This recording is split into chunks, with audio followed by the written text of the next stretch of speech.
Dear students, you are welcomed in Education Arena Block Kharkhoda. We are learning subject verb agreement. Dear student, इससे पहले कि हम आज का अपना पाठ शुरू करें, मैं आपको इसके पहले पाठ से रिलेट करना चाहूंगा। हमने पढ़ा कि सब्जेक्ट और वर्ब के बीच में मेनली दो एग्रीमेंट हुए, दो समझौते हुए। पहला समझौता था कि जहां सब्जेक्ट होगा वहां वर्ब भी होगी, जहां वर्ब होगी वहां सब्जेक्ट भी कंपलसरी होगा। दूसरा जो एग्रीमेंट था, if the subject is singular the verb must be singular, and if the subject is plural verb must be plural. इनके बीच में ये समझौते हुए। हमने पहला पढ़ा कि जब जनरली दो नाउन एंड से जुड़े हुए हों तो वहां पर प्लूरल वर्ब का यूज होता है। लेकिन आगे हमने पढ़ा कि जब दो नाउन एंड से जुड़े हुए हों और आर्टिकल पहले नाउन के साथ हो तो उस सूरत में इसके साथ सिंगुलर वर्ब का यूज होता है, क्योंकि वहां पर वो हमने एग्जाम्पल भी दिया, the chairman and principal is coming. यहां पर द चेयरमैन के साथ आर्टिकल द लगा, जबकि प्रिंसिपल के साथ नहीं है, तो इसका मतलब है कि ये एक ही पर्सन है, चेयरमैन भी वही है, प्रिंसिपल भी वही है। लेकिन उस सूरत में जब दोनों नाउन के साथ आर्टिकल लगा हुआ है, the chairman and the principal have come, वहां पर दोनों के साथ आर्टिकल का मतलब है कि हमारा सब्जेक्ट जो है वो प्लूरल है, और उस सूरत में इसके साथ प्लूरल वर्ब का यूज होता है। डियर स्टूडेंट्स, हमने पढ़ा कि जब पहले नाउन के साथ पॉजिटिव एडजेक्टिव का यूज हुआ हो, एंड से जुड़ करके दूसरे सब्जेक्ट के साथ पॉजिटिव एडजेक्टिव ना हो, उस सूरत में सिंगुलर वर्ब का यूज होता है। फॉर एग्जाम्पल हमने पढ़ा था my father and teacher has come. यहां पर हमने हैज का यूज किया सिंगुलर वर्ब का, बिकॉज जो पॉजिटिव एडजेक्टिव है वो पहले के साथ है, दूसरे के साथ नहीं है, तो इसका मतलब हुआ कि टीचर भी और फादर भी वो एक ही पर्सन है। आगे हमने पढ़ा था कि यदि दो नाउन एंड से जुड़े हुए हों और उनसे किसी सिंगल आइडिया का आभास होता हो, अर्थात जो पेयर में आते हैं, एक फ्रेज के तौर पर पेयर के रूप में उनका यूज होता है, और उससे किसी सिंगल आइडिया का आभास होता है, तो वहां भी वर्ब जो है वो सिंगुलर आती है। जैसे ब्रेड एंड बटर हमने पढ़ा था, rice and curry, rice and rajma, samosa and chutney, rice and falls. बहुत सारे ऐसे फ्रेज हैं जो पेयर में आते हैं, इनके साथ सिंगुलर वर्ब का यूज होता है। लेकिन स्टूडेंट्स, यदि हम यहां जैसे फॉर एग्जाम्पल हमने लिया था bread and butter are sold here, bread और बटर जब यहाँ अलग अलग यहाँ पर नाउन हुआ, क्योंकि वो अलग अलग चीज यहाँ पर काउंट की जाएंगी। दुकानदार से आपने ब्रेड लिया और बटर लिया तो वो दो नाउन काउंट होंगी, और यहाँ पर हमारा सब्जेक्ट जो है प्लूरल हो जाएगा। अब आते हैं हम इससे आगे, आज की कहानी शुरू करते हैं। यदि दो सिंगुलर सब्जेक्ट एंड से जुड़े हुए हों और उनमें से एक के भी पहले अगर ईच, एवरी या नो का यूज हो तो सिंगुलर वर्ब आएगी। Each boy and each girls was invited, यहां पर ईच और एंड से जुड़े यहां भी ईच, तो इस सूरत में इनके साथ सिंगुलर वर्ब का यूज होगा। Every boy and every girl was given, लिखिए यहां पर वाज गिवन प्राइज, प्रत्येक लड़के और लड़की को, क्योंकि यहां पर प्रति एक को काउंट किया गया है, प्रत्येक को गिवन प्राइज, प्रत्येक को प्राइज दिया गया। यहां पर भी वर्ब जो है वो वाज सिंगुलर वर्ब का यूज हुआ है।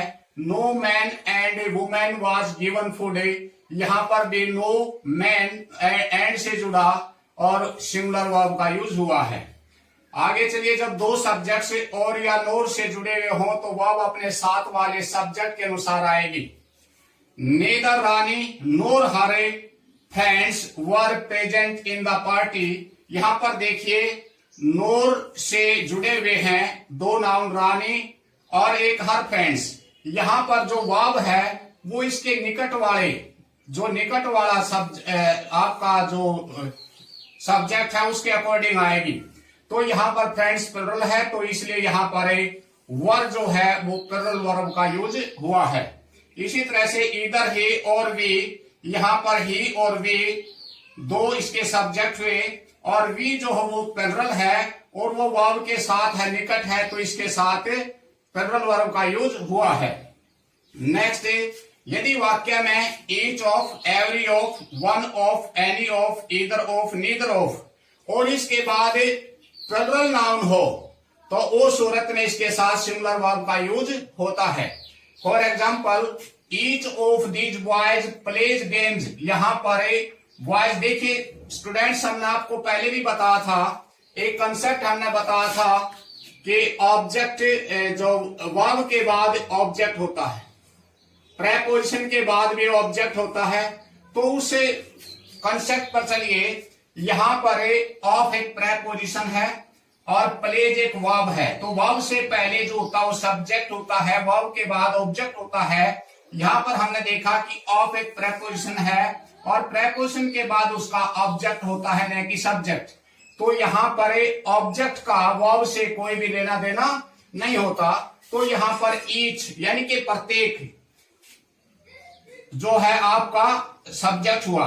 तो इस सूरत में इनके साथ सिंगुलर वर्ब का यूज हुआ है।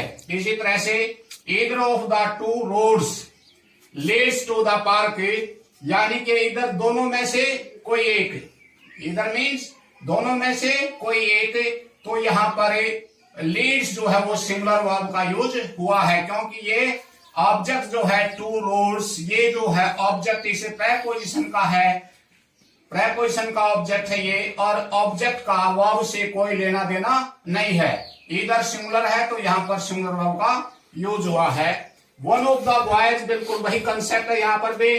ऑफ जो है preposition, the boys in my class, जो ये है ये इसका ऑब्जेक्ट है प्रेपोजिशन का, न कि प्रेपोजिशन का ऑब्जेक्ट और ऑब्जेक्ट का वर्ब से कोई लेना देना नहीं है। तो यहां पर सब्जेक्ट हुआ वन, तो इसलिए यहां पर हैज का यूज हुआ है।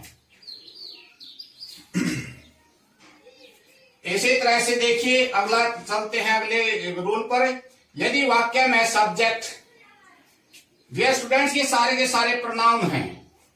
यदि वाक्य में subject with, along with, together with, as well as, like, unlike, but, except आदि से जुड़ा हुआ हो तो वर्ब हमेशा पहले सब्जेक्ट के अनुसार प्रयोग होगी।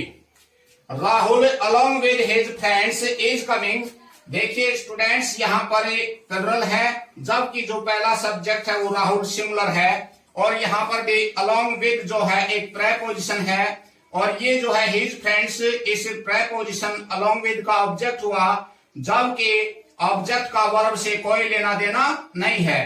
वर्ब आती है हमेशा सब्जेक्ट के अकॉर्डिंग। सब्जेक्ट राहुल एक सिंगुलर है, इसलिए यहाँ पर सिंगुलर वर्ब का यूज हुआ है।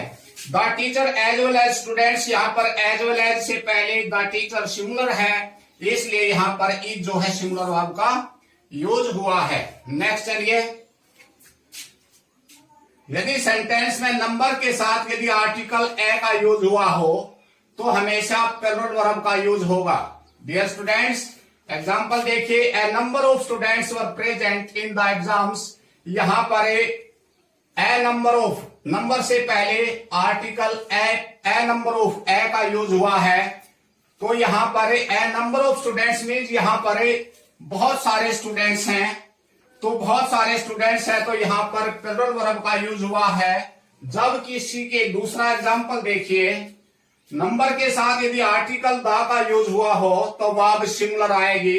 द नंबर ऑफ स्टूडेंट्स, यहां पर स्टूडेंट्स की संख्या से अभिप्राय है कि छात्रों की संख्या, यहां पर द नंबर ऑफ स्टूडेंट्स में छात्रों की संख्या से है। The number of students appeared in the exam was 40 थे, यहां पर द नंबर ऑफ है, इसके साथ सिंगुलर वर्ब आएगी, इसलिए यहां पर वाज का यूज हुआ है। डियर स्टूडेंट्स, होप कि आपने सब्जेक्ट वर्ब एग्रीमेंट का जो कंसेप्ट था इसको बहुत अच्छे से आपने देखा और समझा। आप इसको अपने नोटबुक्स में नोट कीजिए और बार बार पढ़िए। और ये पढ़ने के बाद शायद ही आप सब्जेक्ट और वर्ब को लेकर के किसी प्रकार के कंफ्यूजन में शायद आप नहीं रहेंगे। Thank you.